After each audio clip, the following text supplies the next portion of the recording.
aí galera, beleza? Um episódio aqui especial dedicado a cobrir o depoimento de Sérgio Moro.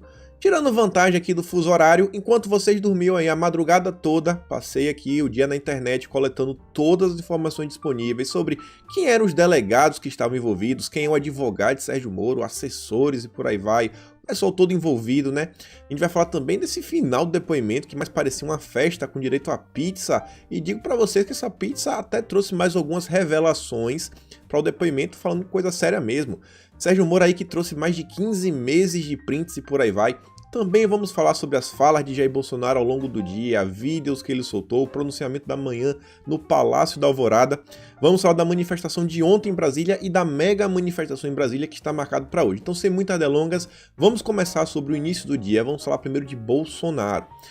Já aí no inío do dia, durante o dia foi tendo, saiu aí uma pesquisa de intenções de voto que eu acho aqui válido a falar, porque diante desse momento tem muita gente falando que Bolsonaro está perdendo apoio, mas não é isso que o pessoal vem mostrando. A matéria, como vocês podem ver aqui do Diário do Poder, diz que com 50,2% dos votos, Bolsonaro lidera em todos os senados para presidente, ou seja, poderia se eleger em primeiro turno.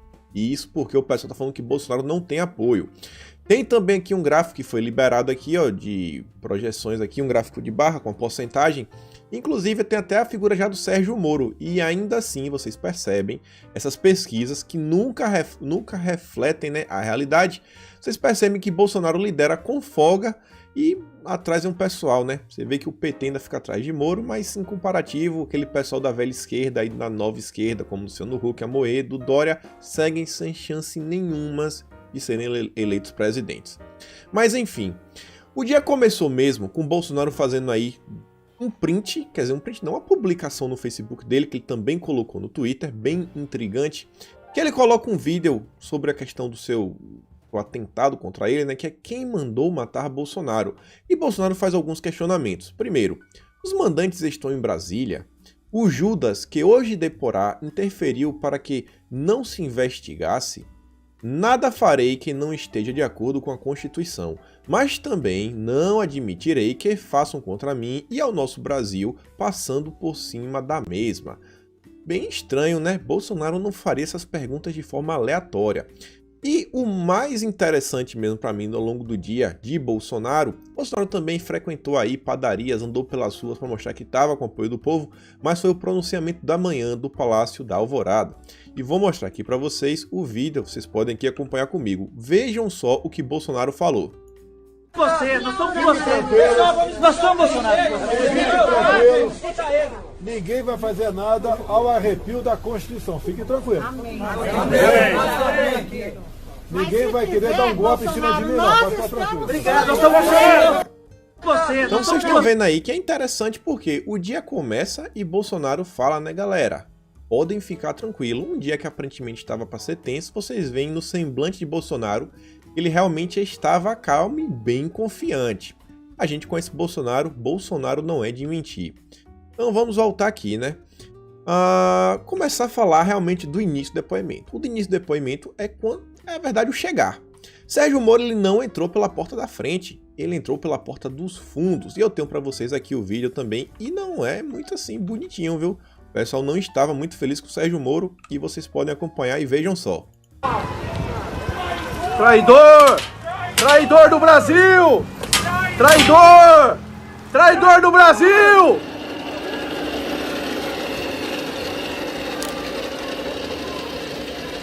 Como vocês puderam ver aí, né, Sérgio Moro entra aos sons de traidor, ninguém tá dando muita atenção para ele, e entra pela porta dos fundos, não foi nem homem para entrar pela frente da PF. Vai saber por quê, né? Talvez porque existiam, né, brasileiros na frente manifestando contra o Sérgio Moro, a criticá-lo. Mas enfim, Sérgio Moro liberou aí, durante o depoimento dele, basicamente um dossiê contendo 15 meses de conversa com Bolsonaro. E algumas pessoas na internet já começaram a levantar alguns questionamentos. Meu amigo Mauro aqui fala, Sérgio Moro catalogou 15 meses de conversa com Bolsonaro. Ainda acreditam que ele não faz parte de um plano? O Leandro Ruschel, a pergunta que não sai da minha cabeça, foi premeditado? E a Cássia também diz, o Sérgio Moro catalogou 15 meses de conversa e tem gente com dúvida se foi premeditado. E aí, como sempre aqui, duas pessoas que vocês conhecem bastante, que foi o Alan dos Santos e o Carlos Bolsonaro, que não passa informação errada. Vocês sabem que Carlos é sempre preciso. E aí o Alan dos Santos faz esse tweet aqui falando: Moro tem algo tão bombástico que precisou entregar 15 meses de conversa. Se eu, no caso Alan dos Santos, quisesse destruir alguém, precisaria apenas de uma prova, não uma narrativa. Moro é moleque. E o Carlos Bolsonaro posta isso, inclusive no Twitter dele, por aí vai, né? Quer dizer, no Twitter dele, acho que eu falei Instagram, no Twitter. E ele diz: prudência, sofisticação e biografia. Você curte? Fazendo aí uma crítica a Sérgio Moro. Que se pergunta, se Sérgio Moro já tinha provas a entregar, por que ele tem que mostrar 15 meses de conversa? Para que ele está interessado na narrativa? Só que o mais engraçado de tudo isso foi essa fala aqui da Alessandra, me fez na internet checar algumas coisas que realmente não fazem nenhum sentido. Vejam só, Moro no caso Intercept. Puxa vida, não tenho mais essas mensagens no meu Telegram, apaguei. E o Moro agora, tenho 15 meses de conversas gravadas com o presidente no WhatsApp. Vou entregar tudo para meu amigo da PF, mas olha, não quero gerar uma crise não, tá? E aí, gente, a gente se questiona, por que Moro não tinha os prints da época da Vaza Jato, mas agora ele tem tudo? E não adianta falar, não, ele começou a gravar depois da Vaza Jato. Não, ele tem dos últimos 15 meses. A Vaza Jato ocorreu na metade do ano passado. Então, vocês veem aí que não faz nenhum sentido. Por que Moro então teria apagado de um, mas do presidente ele tem de tudo? Será que foi premeditado? Tá muito estranho isso, né? E como vocês podem chegar aqui, ó, matéria de junho do ano passado do Globo, conversas que Moro diz não existir mais podem estar preservadas se Dallagnol não apagou mensagens, indica a Telegram. E aí, só para provar que diz, né? O ministro da Justiça, Sérgio Moro, afirmou nesta quarta-feira, durante a audiência, por aí vai, que o aplicativo Telegram não possui mais em seus servidores as suas mensagens, porque elas foram deletadas de seu aparelho. Ou seja, as do Telegram, as que são da Vaza Jato e por aí vai, que poderiam até comprometer o Moro, ele apagou. Agora, de Bolsonaro, ele tem todas. Muito estranho. E aqui também uma matéria aqui do Tilt, que é ligada ao UOL, que diz, né? Caso Moro, mensagem some do Telegram quando o app é deletado. E aí diz que o Sérgio Moro admitiu nessa quarta que pode ter sido autor de alguma das mensagens trocadas com o procurador Deltan Dallagnol e com outros membros do Ministério Público pelo Telegram. No entanto, Moro afirmou que seria impossível confirmar se todos os diálogos vazados pelo The Intercept, que dizem respeito a interferências do ex-juiz em processo da Lava Jato, são mesmo verdadeiros. O principal argumento é que ele deixou de usar o aplicativo em 2017 e que não há nenhum histórico das conversas em seu celular. Mas será que não existe mesmo como comprovar se as mensagens vazadas são reais ou foram alteradas? A gente se pergunta, né? No caso da Vaza Jato não existe mais. Parece um padrão meio estranho, sabendo quem é Sérgio Moro, sabendo que o método dele de ação é sempre assim, né? Com vazamento de dados. Vou mostrar mais coisas para vocês. Então, chegando aqui, temos aqui a questão já do depoimento. E aqui tem algo interessante que são os delegados envolvidos. Um deles, a gente falou ontem, que era o Igor Romário, o Romarinho. Vou só pincelar muito rápido por hoje mesmo, não vou nem ler as matérias, fazer um resumão. Mas tem uma que a gente não falou ontem e que está aqui, que é a Érica Marena, que deixou o Departamento de Cooperação Internacional do Ministério da Justiça e voltou para a PF, atuando também no SINC. Também está nas salas, né?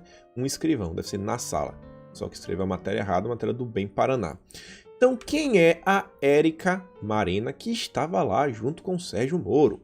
Então, vejam só, matéria da revista Exame, de novembro de 2018. Quem é Érica Marena? Delegada escolhida por Moro para integrar sua equipe. Delegada da Polícia Federal em Sergipe, foi escolhida por Moro para integrar seu time em 2019. Conheça sua trajetória. Marena foi delegada da Operação Lava Jato desde os seus primórdios e atuou como coordenadora de investigação em Curitiba. Ela, aliás, foi responsável por batizar a investigação, que se tornou a mais famosa e comentada da história do país. E vocês estão vendo, ela já era da Lava Jato, tinha um contato e ela estava trabalhando no Ministério da Justiça. Vejam só, uma pessoa que o Moro colocou para trabalhar para ele, uma subalterna do Moro, em termos hierárquicos. Vejam só, e já se conhece há alguns anos. Muito suspeito, né, para Sérgio Moro, que quer falar que Bolsonaro quer interferir na PF colocando um amigo. O cara que está sendo interrogado por amigos está acusando o presidente de querer colocar um amigo. Realmente é uma piada, né? Mas tudo bem. Vejam só aqui sobre a Érica, coisas mais antigas, né? Isso aqui que é interessante. Vejam só, galera. 9 de julho de 2019, matéria do consultor jurídico. Ex-chefe da PF na Lava Jato, Érica Marena perde ação contra jornalista. Ação contra jornalista, olha só. Érica buscava ser indenizada por Auler por reportagens publicadas no blog. Os textos em questão relatavam que ela liderava uma oposição à nomeação como ministro da Justiça de Eugênio Aragão pela presidente Dilma Rousseff em 2016. Isso porque Aragão seria contra o uso de vazamentos, tática vastamente utilizada pela força-tarefa da operação. Estão vendo aí, ela é a favor de vazamento de dados e o cara ali era a favor que não. Não vem ao caso, é só pra gente olhar que realmente a equipe de Moro segue um padrão. Não vamos questionar se vazar é bom ou não, mas percebam, Moro defende vazamento. O pessoal realmente trabalha com vazamento de dados, é o que o Moro acabou de fazer agora. Segunda temporada. Esta não é a única briga entre Marena e Auler. A delegada tem um processo contra o jornalista por calúnia e difamação, por ter dito em reportagem que ela manteria uma boa relação com jornalistas, vazando informações de investigações. Vejam só, mais uma vazadora. E terminando, pela mesma reportagem na Carta Capital, Érica Marena moveu ação civil pedindo indenização de R$100 mil e que o texto fosse retirado do ar, mas o requerimento foi negado. A juíza Carolina Fontes Vieira, do 8º Juizado Especial Civil de Curitiba, entendeu que os fatos divulgados são de interesse público e não extrapolam os limites da liberdade de expressão. Então, tinha um processo contra o jornalista, ela não queria que o texto falasse que ela estava vazando dados para a imprensa. Essa daí é a amiga de Moro que estava lá com ele. Julguem aí, julguem por vocês. E aí, como eu falei ontem, não vou aqui ficar repetindo, só vocês dão pausa e vão lendo. O outro que estava lá também é o Igor Romário. O Igor Romário ele faz parte aí do inquérito das fake news, que o Alexandre de Moraes determinou que não pode mudar, tem que ficar lá, não pode sair. Então ele também é ligado à Lava Jato, já é velho conhecido de Moro, também do Valeixo. Aqui só para lembrar também que o diretor interino da PF no atual momento é o Disney Rossetti. Vocês sabem que o Disney Rossetti era o cara do Alexandre de Moraes. Vão dar um pause aí, dar uma lida. Já repeti isso várias vezes nos vídeos anteriores. Lembrando também que o Disney Rossetti era um informante do Alexandre de Moraes no passado na PF. Vazava informações sobre as operações da Lava Jato. Lembrando que na época que também houve esses vazamentos, quem foi lá botar panos quentes em cima foi o Igor Romário, o amigo de Moro, que estava lá chefiando todo esse depoimento aí, por aí vai. E também que o Disney Rossetti, que é o diretor-geral da PF no atual momento aí, interino, ele, enquanto estava à frente da PF em São Paulo, a Operação Lava Jato por lá parou, não andou para lugar nenhum. E ele também estava à frente da PF como interino quando o Alexandre de Moraes delegou a equipe do inquérito das fake news. Isso eu já falei mais detalhado em vídeos anteriores. E aí vamos chegar aqui já meio que no final do depoimento, a questão da pizza. Gente, vocês já viram depoimento, um réu ir lá depor e ter parada para comer pizza? Não, vamos jantar, vamos comer pizzazinha aqui? Cara, já viram isso? Tá muito estranho, né? Entre amigos, festinha entre amigos de pizza. E aí a matéria aqui da época diz, termina depoimento de Moro, 9 horas, novas mensagens de aplicativo e 16 pizzas. 16 pizzas. Bem, isso aí foi uma festança. Por volta das 21 horas, um entregador de pizza chegou à superintendência a pedido dos delegados para todo o grupo, conforme mostra registro em foto e vídeo do repórter Eduardo Matsiak. Foram pedidas inicialmente 8 pizzas. Por que eu estou trazendo isso daqui sobre as pizzas? Não é só fofoca. Vejam só essa segunda parte aqui, ó. Meia hora depois, chegou um segundo motoqueiro com mais 8 pizzas, no valor de 261. E aqui que está o pulo do gato. Foram pedidas pelo delegado Maurício Moscardi Grilo. E por que isso aqui é o pulo do gato, Vejam só aqui o nome dele, na nota fiscal, tudo bonitinho, ó, Maurício Moscardi Grilo. E por que isso aqui é o pulo do gato? Vejam só, gente, 3 matérias aqui, ó. Polícia Federal suspende delegado após erro em sindicância sob grampo na Lava Jato. Grampo, o cara suspendeu que estava errado. Punição administrativa delegada à Lava Jato é anulada, agora foi anulada. Ministério de Moro promove impunidade na PF, Marcelo Auler. Vejam só, esse é o cara aí que estava lá. Mas vamos falar de forma um pouquinho mais detalhada, então. Temos aqui duas matérias para falar um pouquinho desse delegado que também estava lá, né, na PF hoje. Vejam só. Moro anula a punição a delegado da Lava Jato que conduziu investigação para abafar caso de grampo na cela de Youssef. O Ministério da Justiça, comandado pelo ex-juiz Sérgio Moro, anulou a punição administrativa imposta ao delegado Maurício Grilo Moscardi, da Lava Jato em Curitiba, que foi condenado pela Corregedoria-Geral da Polícia Federal a 8 dias de suspensão, por ter direcionado a condução de um inquérito interno com o objetivo de abafar o caso sobre o uso de grampos ilegais na cela do doleiro Alberto Youssef, dentro da superintendência da PF em Curitiba. Olha lá o cara que estava lá com o Moro. Julguem também, vejam aí como é que vocês avaliam essas ações, né? E na outra matéria que diz, delegado da PF diz que Lava Jato tentou destruir provas a pedido de colega promovido por Moro.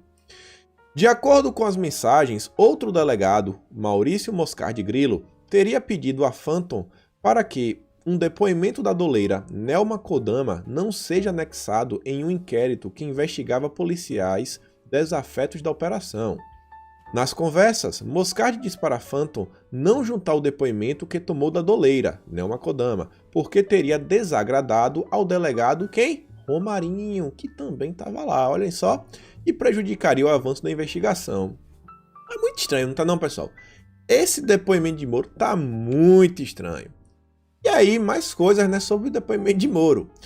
O advogado de Sérgio Moro é o mesmo advogado da Odebrecht. E o Carlos Bolsonaro coloca isso no Twitter falando sem novidades. Mas vamos olhar um pouquinho mais em loco. Matéria aqui do Lauro Jardim do Globo diz que o advogado de Moro já defendeu Marcelo Odebrecht e Eduardo Cunha na Lava Jato. Nada como um dia após o outro. Rodrigo Sanches Rios, o advogado contratado por Sérgio Moro e que o acompanhou em seu depoimento hoje na PF, também defendeu vários presos célebres da Lava Jato. Foi advogado, por exemplo, de Marcelo Odebrecht e Eduardo Cunha. Defendeu também a Engevix nos processos da Lava Jato. Sempre foi tido como próximo de Moro. Não vou ainda trazer minhas reflexões sobre isso, vamos só ver isso daqui e aí eu falo. O advogado Rodrigo Sanches, que tem um escritório em Curitiba e é considerado próximo do juiz Moro, foi procurado por interlocutores do deputado cassado Eduardo Cunha, réu na Lava Jato, por ter supostamente desviado recursos da Petrobras para abastecer contas na Suíça. Interlocutores de Eduardo Cunha procuraram em nome dele o advogado Rodrigo Rios, que tem escritório em Curitiba e é considerado próximo do juiz Sérgio Moro. E abre aspas, né? Só repetir. Diz a nota da coluna do Estadão desta quinta, dia 8. Rios é fundador do escritório Sanches Rios Advocacia Criminal, a empresa especializada em delitos de lavagem de dinheiro, crimes financeiros e fiscais, entre outros. Na Lava Jato, ela representou a Engevix e a Odebrecht. E vejam esse final aqui, ó. Olhem qual é a especialização. Só ler esse último aqui para fazer, agora sim, a gente fazer uns questionamentos. Matéria do Conexão Política, que também fala a mesma coisa, né, que o advogado já defendeu Cunha e Odebrecht. Além dele, mais 3 advogados de um escritório criminalista fazem a defesa do ex-ministro. Então, vejam só, gente, na verdade tinham 4 advogados aqui, segundo Conexão Política. Possivelmente aí o Rodrigo Rios é o maior de todos. E aqui agora vamos começar a se questionar. Quanto será que um advogado desse não cobra? Olhe o tipo de cliente que ele tem. E aí quem pagou? Sérgio Moro pagou? Qual a necessidade de pagar um advogado tão caro? Se não foi Sérgio Moro que pagou, o cara fez de graça, qual seria o interesse de um advogado desse fazer tudo de graça? Só aparecer, ganhar marketing? Muito estranho, né?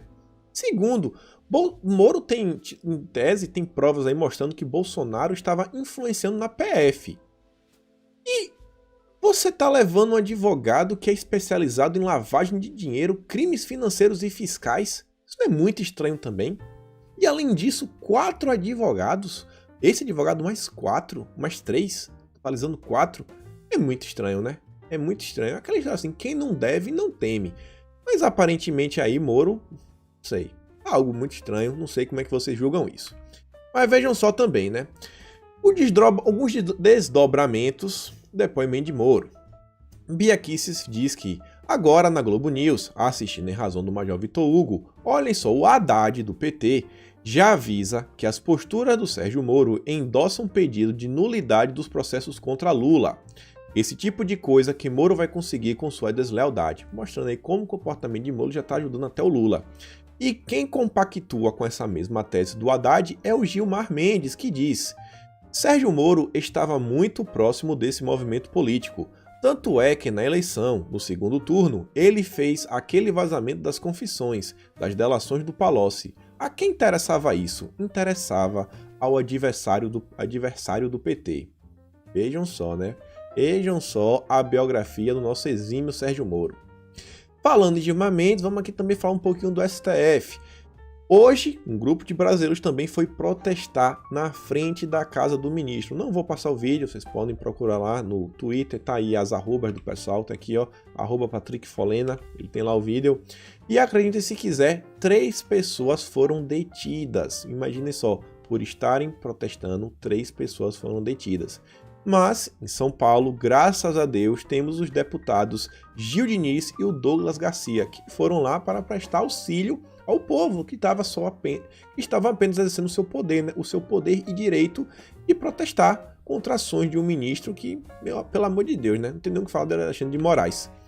E aí o Douglas Garcia terminando falando, né? Vitória. Os 3 ativistas que foram presos por se manifestarem democraticamente e de forma pacífica em frente ao condomínio de Alexandre de Moraes foram soltos. Então vocês veem lá, foram lá prontamente, no sábado à noite, tentar ajudar o pessoal. Imagine se a gente tivesse mais deputados como ambos. Coisa boa aí também. E aí, Bolsonaro também soltou uma coisa ao longo do dia, mas como era ligados ao STF, deixei para falar aqui para ficar tudo junto, que vejam só, mais uma coisa do STF e mais um motivo para a gente aí, né, trazer para as mega manifestações de hoje. O ministro Luiz Roberto Barroso suspendeu hoje a expulsão de funcionários da Embaixada da Venezuela em Brasília e consulados em Belém, Boa Vista, Manaus, Rio de Janeiro e São Paulo. A retirada compulsória do corpo diplomático venezuelano foi determinada por ato do presidente da República e do ministro das Relações Exteriores. O ministro atendeu a pedido de quem? Do deputado Paulo Pimenta do PT e concedeu liminar por considerar que pode ter ocorrido violação a normas constitucionais brasileiras, a tratados internacionais de direitos humanos e às convenções de Viena sobre relações diplomáticas e consulares. O deputado em questão, como se observa em vários vídeos, é um ferrenho defensor do regime de Chávez e Maduro. Vejam só, mais uma vez o PT, um partido ligado ao Foro de São Paulo, está agindo para barrar ações do presidente da República. Agora é um ministro do STF diferente, agora foi o Barroso. E o Eduardo Bolsonaro complementa a fala do pai falando: além disso, o adido militar venezuelano que está no Brasil é o general Barroso, indicado por Maduro e responsável por sumir com 20 bilhões de dólares da PDVSA, que é a empresa pública de petróleo da Venezuela. Seria equivalente à Petrobras aqui no Brasil. Mais um rato estrangeiro vivendo tranquilo aqui no Brasil, né? Absurdo. Uma coisa que também a se falar ao longo do dia, na Globo News, tivemos aí o João Amoedo e o Ciro Gomes. Isso aqui é para dar risada, né? Globo News debate. Lideranças discutem política, economia e pandemia. E aí, durante lá o debate, o Amoedo soltou uma frase célebre que deve ser eternizada. E a Major Fabiana aqui trouxe pra gente. O líder do Novo, João Amoedo, sobre Ciro Gomes. Discordamos em aspectos econômicos, mas temos uma grande identidade de pensamento. Realmente, né? A nova esquerda e a velha esquerda pensam da mesma forma. São ambos progressistas. Ai. E uma coisa também assim a ser questionada que tivemos ao longo do dia, Alan dos Santos, no melhor estilo CSI, voltando para sua casa, depois de cobrir algumas manifestações de rua, ele acaba filmando Alcolumbre voltando para casa em reunião com quem? Ocorreu no dia 3 de maio, às 00h20, ou seja, poucas horas atrás. Depois de Sérgio Moro depois, por aí vai Alcolumbre em reunião, 00h20. E aí, galera, muito estranho também, né? E aí, só pra mostrar aqui pra vocês, já tem muita gente em Brasília, que é um vídeo que já tá rolando aí, tem muita gente em Brasília. Teve manifestação hoje de novo, e tá marcada uma mega manifestação hoje. Tem aqui vídeo do pessoal também, o pessoal fez manifestação até a noite, e estão falando que várias caravanas estão chegando em Brasília. Então, gente, eu venho até aqui convidá-los a se manifestar, né, em prol do presidente, contra todas essas medidas absurdas que o STF vem tomando, principalmente do ministro Alexandre de Moraes. Então, quem não puder ir para Brasília, vá, se manifeste em sua cidade, mas hoje, a priori aí, temos mega manifestações marcadas. Então, galera, com isso, chegamos aqui até o final do vídeo. Não tem muita coisa ainda, como vocês puderam ver, então fui atrás aí de tudo que eu consegui achar, esse bocadinho. Até um vídeo assim mais curto hoje aqui, menos de meia hora. Deixo só com vocês aqui minhas redes sociais, fica aqui bonitinho aqui, tem o meu Twitter, tem o Instagram. Não uso muito Instagram, mas quem quiser seguir, segue lá, não sou de postar foto. Sigo mais o Twitter, sou mais ativo lá. Então, com certeza aí, possivelmente ao longo do dia ou amanhã de manhã, o que tiver saindo aí de mais notícias, depoimentos, vocês sabem que eu vou estar trazendo para vocês. E por hoje é isso aí, um abraço, tamo juntos e valeu!